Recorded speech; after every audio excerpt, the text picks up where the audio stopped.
이 세상 역사가 BC와 AD 이렇게 나누어져 있지 않습니까? 근데 이 BC는 무슨 약자인가 하면은 Before Christ. 그러니까 예수님께서 이 땅에 오시기 이전, 이걸 이제 BC라고 그렇게 표현하고 있고요. 그리고 이제 AD는 이게 라틴어입니다. Anno Domini. 그래서 이제 우리말로 하면은 예수님께서 이 땅에 오신 이후.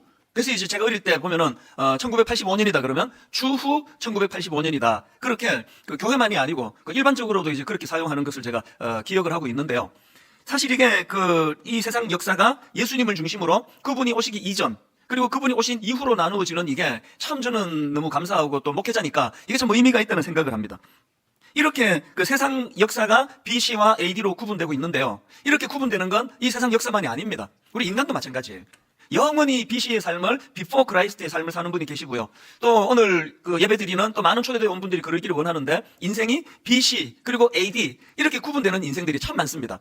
저 자신도요. 저를 돌아보면은 제가 목사 아들이고 모태신앙이지만 제가 예수 그리스도를 인격적으로 제가 경험하고 그분의 영향을 받아가던 그 순간들을 생각하면 그 이전은 교회를 다니고 분명히 예수 믿었지만 BC적인 삶을 제가 살았던 것 같아요.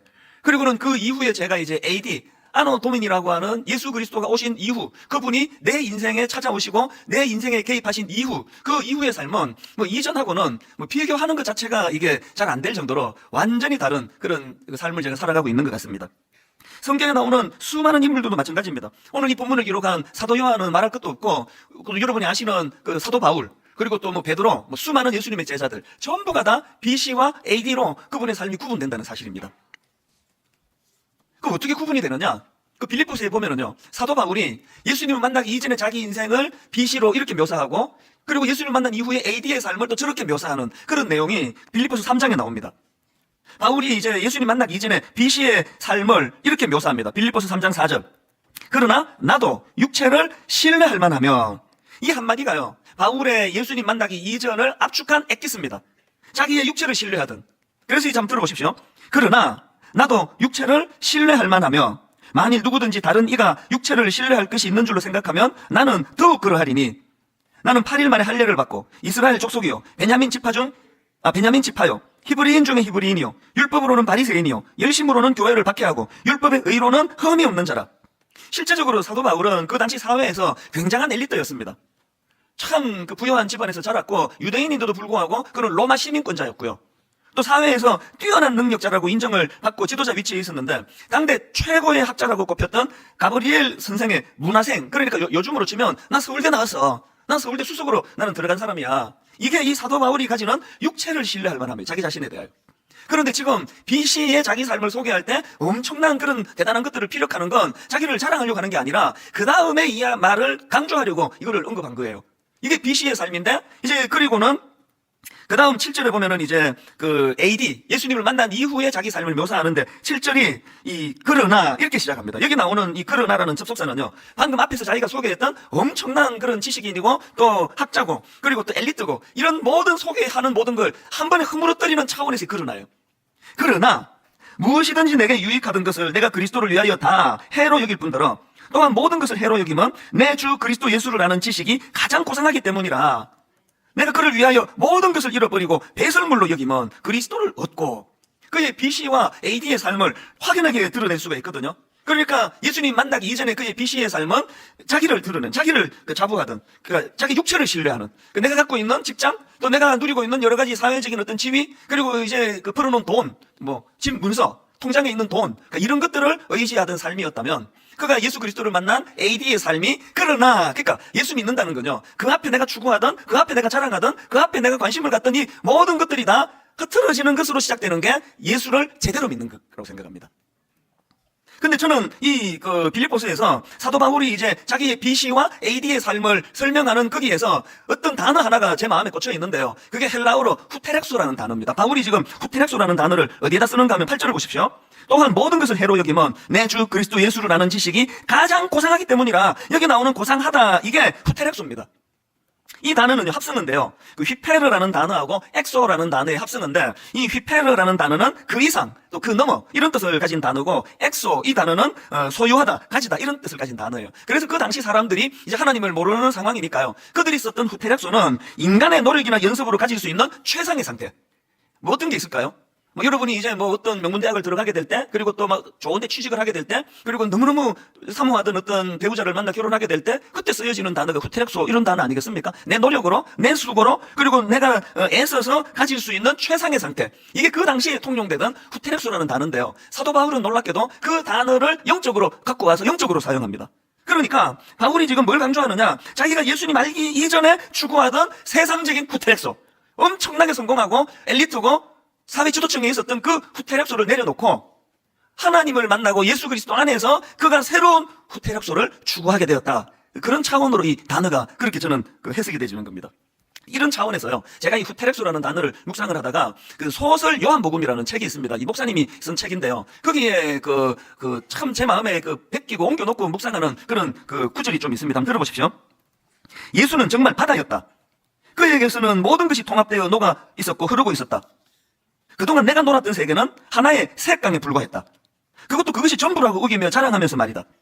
내가 살고 있는 세계가 색강인 것을 안 것은 예수라는 바다를 만나고 나서이다. 그전까지는 강이 바다요 호수가 대양인 줄로만 알고 있었다.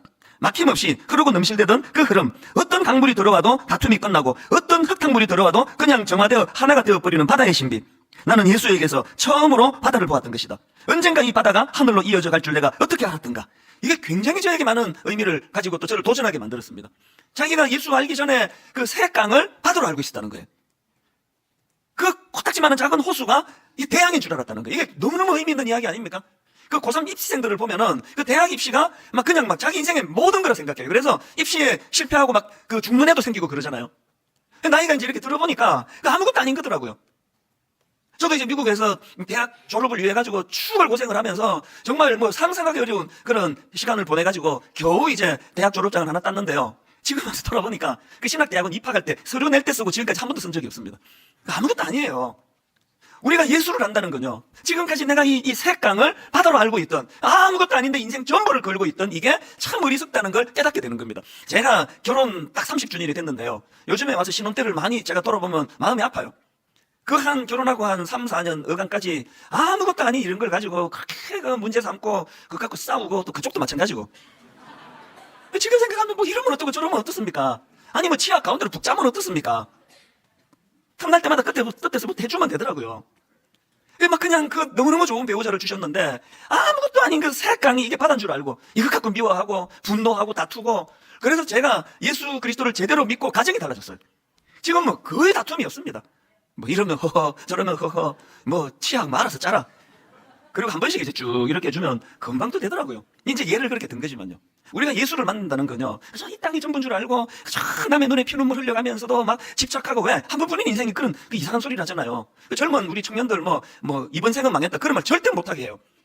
이번 생은 망했다 이런 소리 하지 마라. 그 색강이다 이 표현으로 빗대 갖고 설명을 드리자면요, 이게 참 여유로워가지고, 저는 원래가 성격적으로 굉장히 급하고 또 욱하는 성격이 있고 다혈질이고 차 몰고 가다가 30대는 누가 그냥 확 끼어들고 그러면 끝까지 따라가서 보복해야 직성이 풀리는 성격이었는데요, 새강으로 살 때 제가 그랬습니다. 요즘에는 제가 저를 돌아봐도 믿겨지지 않을 만큼 마음에 여유가 생겨요. 그래서 누가 끼어들면 아이고 좀 되게 급한가 보네, 바쁜가 보네, 늦지 않고 가시기를 축복합니다, 이런 이상한 말도 막 하고요. 아니 비꼬는 게 아니라 마음에서 축복이 나와요. 얼마나 급하면 저렇게 싸가지 없이 막 끼어들고 그러겠냐고요. 그게 색강이 바다인 줄 알고 살아가는 수많은 사람들이 인생을 너무 쓰잘데없는데 허비하고 사는 거예요. 누구를 미워하고 분노하고 돌아보면은요, 참 제가 요즘은 아내하고 저하고요 서로가 노래를 불러요. 우리는 신혼 때보다 지금이 훨씬 좋아요. 제 아내에게도 믿음이 깊어가고 저에게도 믿음이 더 깊어지고 하니까 너무너무 그런 사소한 일에 그렇게 신경 쓰지 않고 자다가 일어나도 이런 배우자를 주신 하나님께 너무 감사가 나오고 하나님 앞에 서로 축복하고 같이 꿈을 꾸고, 이게 후테렉소예요. 인간의 후테렉소. 내가 노력하고 내가 집착하고 내가 몸부림쳐서 얻을 수 있는 최상의 것. 바울이 그걸 BC를 갖고 피력했다면 그가 그거를 내려놓고 예수 그리스도를 만난 이후로 인간의 한계를 뛰어넘는 하나님의 후테렉소, 절대로 우리가 죽었다 깨어나도 도달할 수 없는 그 하나님의 후테렉소를 예수 그리스도를 통해서 우리가 얻게 되었다. 이걸 지금 바울이 피력하고 있는 거거든요. 그래서 제가 오늘 지난주 살펴본 오늘 본문 말씀을 이제 오늘 초대되어 온 예수 믿지 않으시는 우리 손님들에게 이 본문 말씀을 이제 다시 제가 소개해드리고 싶은데요. 사도 바울이 도대체 예수 그리스도에 뭘 발견했길래 그렇게 인생이 여유로워지고, 바울도 보면은 예수 믿기 전에 성격이 엄청 다혈질이고 아집으로 쌓여있고 자기 생각만이 항상 옳고 자기 생각과 다른 사람은 다 적이고 이렇게 편협하게 짝이 없었던 사람이 사도 바울인데, 성경에서 묘사되는 바울은 그 마음이 바다같이 넓어요.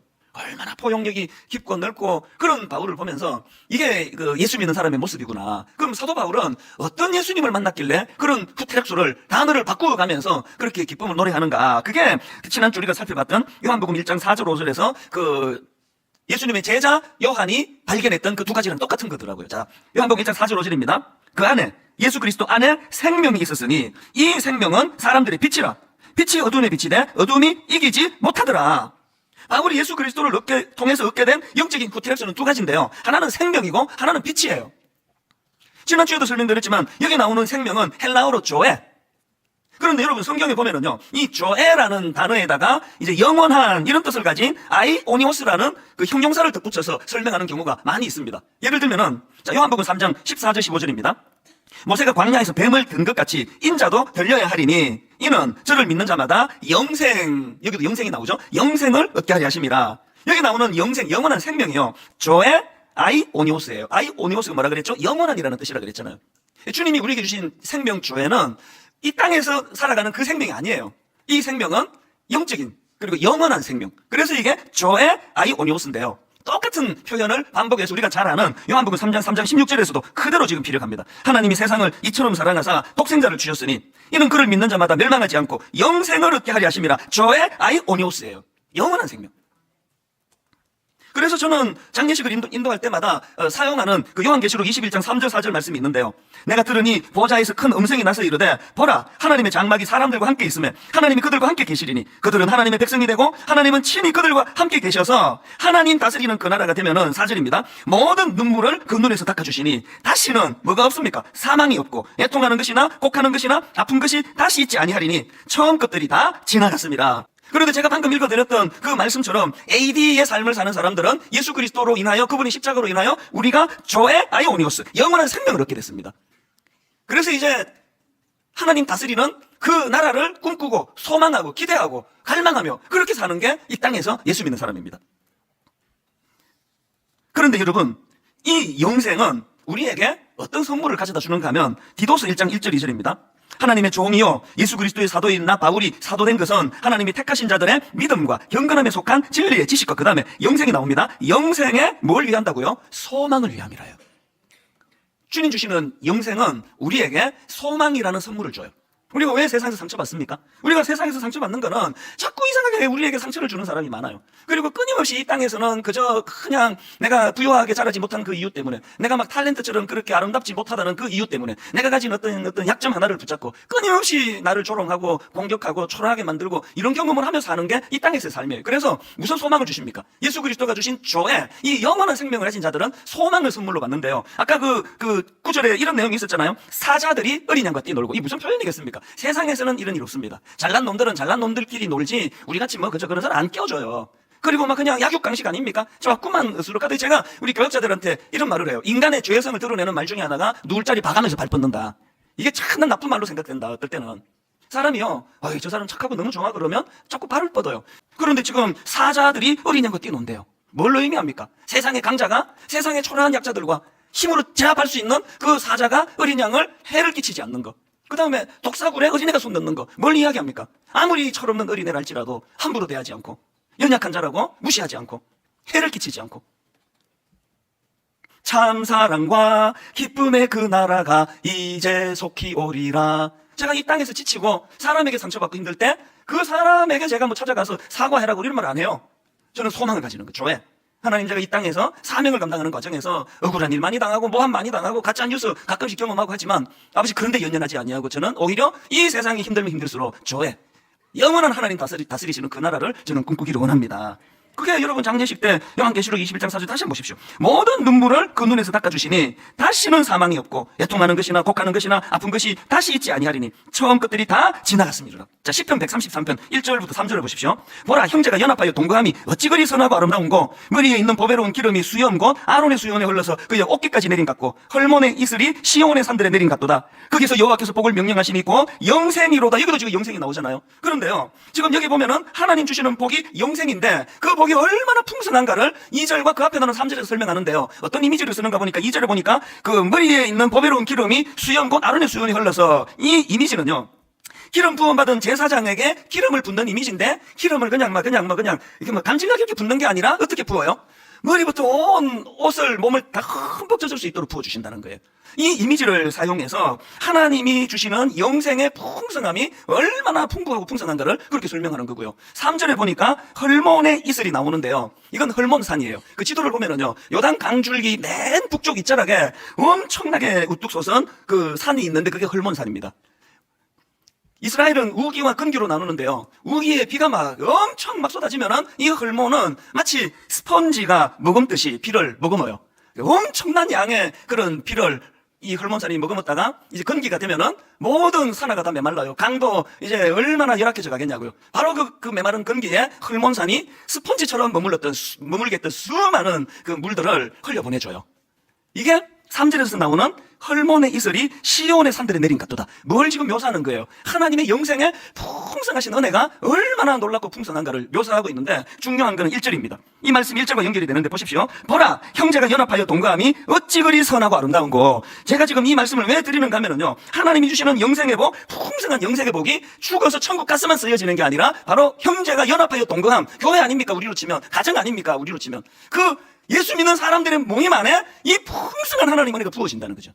온 세상에서는 약육강식, 있는 자들만 인기가 있고, 있는 자들이 찾아가면 환영하고, 보고 빼먹을 게 별로 없다 그러면 그냥 사람 취급도 안 하는 이 타락한 세상의 모습이 아니라, 그 헐몬의 풍성한 그 비를 스펀지처럼 다 그렇게 빨아들였다가 근기에 모두가 메말라 하는 그 상황에서 풍성하게 그 물을 공급해주는 그 헐몬의 이슬, 이 하나님의 사랑이 풍부하다는데, 이게 죽어서 천국 가서 영생을 얻을 때만이 아니라 이 땅에서도 이게 가능하다는 거거든요. 결론을 맺으면서 며칠 전에 들은 이야기예요. 지난주에 제가 이거를 인용하려다가 시간이 없어서 못 썼는데요, 어떤 예수 처음 믿는 분이 우리 교회를 다니기 시작하셨습니다. 어릴 때 교회 몇 번 다녀보고 교회라는 데를 가신 적이 없는데, 이제 이 여성분이 가정에 좀 어려움이 있었나 봐요. 남편으로부터 많은 상처를 받고 아픔을 받고, 이제 이래 갖고는 내가 못 살겠다 그래서 이분이 이제 이혼하기로 결정을 하고 이제 교회가 또 올려졌대요. 그래서 교회를 왜 찾았냐 하니까 이혼할 때 상처받고 복잡하고 어려운 일이 안 생기도록, 순탄하게 이혼할 수 있도록, 그래서 이제 교회를 찾았는데요, 이분이 이제 수요 예배 와가지고 막 이제 그런 걸 갖고 이제 사모했겠죠. 하나님, 제가 지금 상처받은 것만으로도 충분한데 이혼하는 과정에서 또 아픔을 겪지 않도록, 그런 마음으로 이제 수요 예배를 나오신 것 같아요. 그랬는데요, 그 교구 목사님이 저한테 메일을 보내준 내용을 한번 들어보십시오. 이분이요, 우리 교회 수요 예배에 나와서 이혼 잘하기를 바라는 기도를 하려고 했다가 가정의 회복과 소망에 대한 말씀을 듣고 마음에 감동이 있어서 분당 우리 교회에 등록을 하고 출석을 하게 되었습니다. 새가족부를 마치고 예배를 통해 은혜를 많이 받으셔서 그동안 수없이 복잡했던 마음들이 하나하나 풀려가는 것들을 경험했다고 합니다. 그러면서 이분이 이제 후퇴렉수가 여유로워지니까, 막 아웅다웅하지 않아도 되니까 삶에 여유가 생겼대요. 모든 걸 자기에게만 집중하던 이분이 눈을 들어 주변을 보니까 정말 도와야 될 사람이 너무 많더라는 거예요. 막 장애인들의 그 불편한 모습을 보면서 기도가 나오더니, 이 완전 초신자인데, 그러다가 막 장애인들을 위한 기도를 하다가 문득 왼수처럼 생각했던 그 남편이 불쌍해지기 시작했대요. 그 남편을 위하여 자기가 기도하기 시작한 거죠. 누가 이걸 가르쳐 줬냐고요? 어느 목사님을 만나서 이게 상담을 했냐고요? 수요 예배 와서 풍성한 헐몬산의 이슬 같은 하나님의 은혜를 경험하고 났더니, 그래서 이제 가정의 회복을 꿈꾸면서 그렇게 이제 감동이 되니까 그 교구 목사님이 저한테 이런 내용을 제게 보내줬거든요. 결론을 이렇게 맺기를 원합니다. 오늘 설교 제목을 내 삶의 이유, 콤마하고 예수 그리스도 이렇게 잡았는데요, 여러분, 사도 바울이 경험했던 BC의 인생에 추구하던 후테렉소를 내려놓고 예수 만난 이후에 AD에 주님이 주시는 후테렉소를 사모하게 된다면 곧 알게 되실 겁니다. 내가 추구하던 게 난 바다라 생각이 색강이었구나. 이게 아무것도 아닌 일인데 인생을 너무 많이 허비했구나. 저는 목사로서 주님 주신 이 희로애락의 감정을 쓸데없는 데 소비할까 봐 부부싸움도 안 해요. 어떨 때 이제 한 1년에 한 번 뭔가 의견 충돌이 있으면 저는 그 자리 피해버려요. 나가버립니다. 이런데 난 내 아내와 에너지 난 낭비하고 싶지 않아요. 새강을 살아가는 인생이 아니기 때문입니다. 오늘 초대되어 오신 분들, 이 30분 말씀 듣고 하나님을 알 수 있게 됐다. 그 어불성설입니다. 예수님께서 와 보라, come and see, 와서 봐라. 여러분 이제 오늘 마당에 가서도 한번 그 형제가 연합하여 동거함이 어찌 그리 아름다운가 마당에서 여러분을 환영하는 그 손길도 한번 느껴보시고요. 다음 주일 또 그 다음 주일 조금씩 하나님의 사랑을 알아간다면 여러분의 인생도 진짜 바다 같은 예수 그리스도 그분의 생명을 소유하게 될 줄로 믿습니다.